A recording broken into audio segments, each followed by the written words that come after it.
Whenever we say that something is jahr, jahran, it's loud.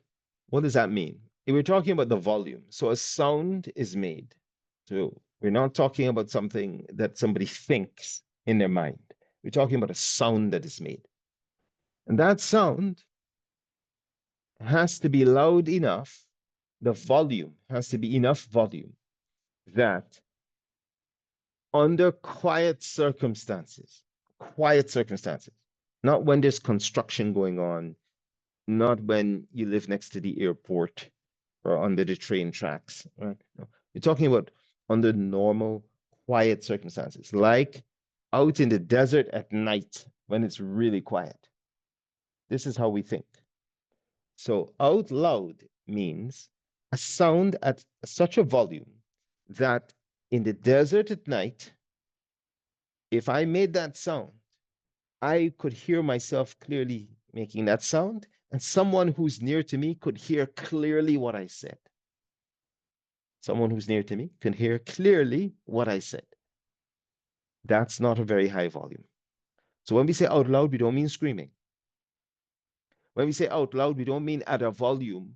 If somebody's using a pile driver outside of your house, breaking up bricks, that you're going to be. We don't mean if you're in an air-conditioned room right underneath the air conditioning unit, that you'll be able to. No, we're not talking about any of those environmental noises. We're talking about under normal, natural, quiet circumstances in the night when it's quiet. I made a sound, and that sound had enough volume that I could hear clearly what I'm saying, and someone who's near to me could also hear clearly what I'm saying. Not merely that they could detect that I made a sound, but that they could hear clearly what that sound was. That is what loud means in the Sharia.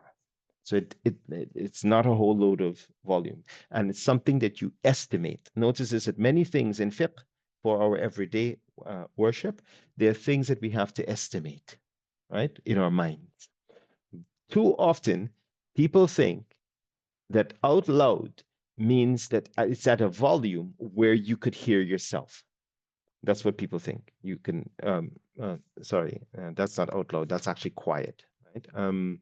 So the point I'm trying to make is that too often we think that whether you're speaking about a sound that is quiet or out loud, we are thinking about it after adjusting for ambient noise, for the noise in the environment. And that's not what the fuqaha, that's not what the people of fiqh have in mind when they speak about loud and quiet.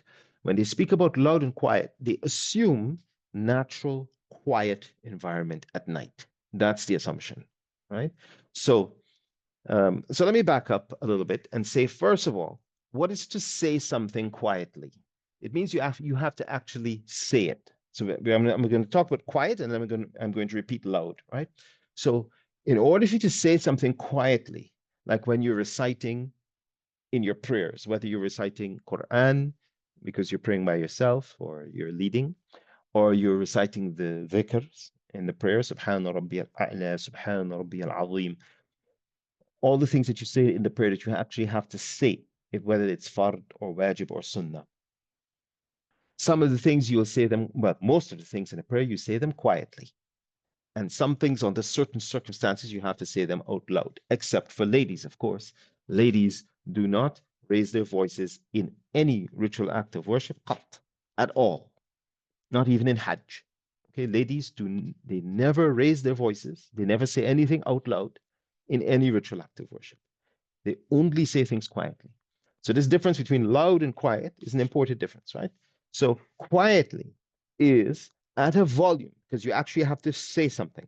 If you don't say anything, if you just roll the words over in your head, then you have not done anything. It doesn't count at all. It's equivalent to doing nothing. So you have to actually say something. All males, all females, whether what you say is sunnah or wajib or fard, whenever you're meant to say something, you have to actually articulate. You have to actually move your lips, move your tongue, and you make a sound.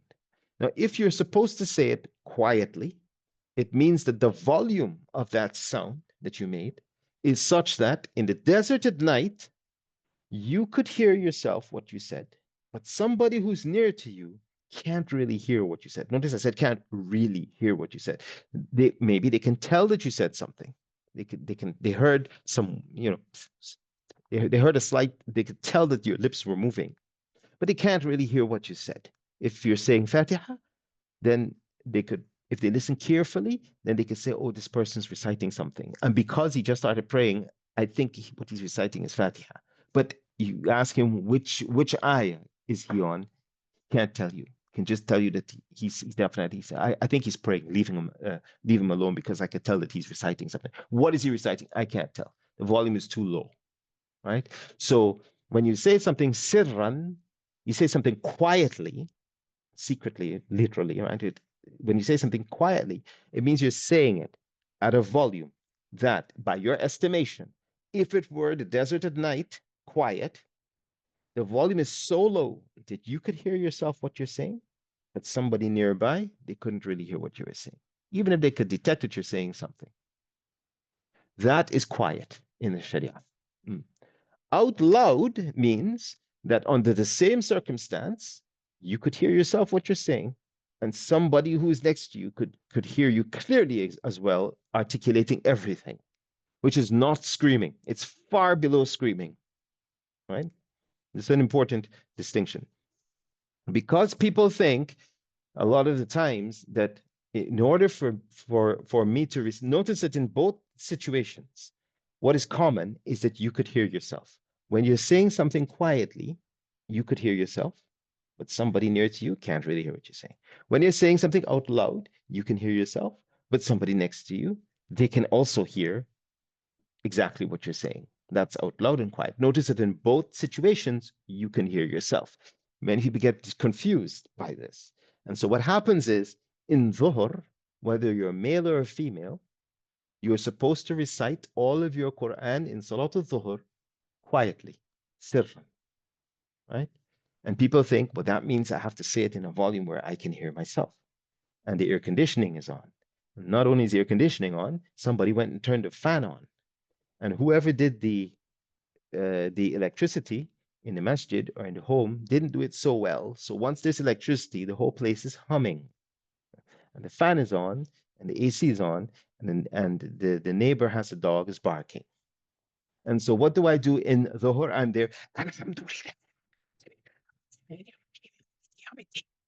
Somebody who's next to me in the room, they're hearing every single ayah because my volume is way too loud.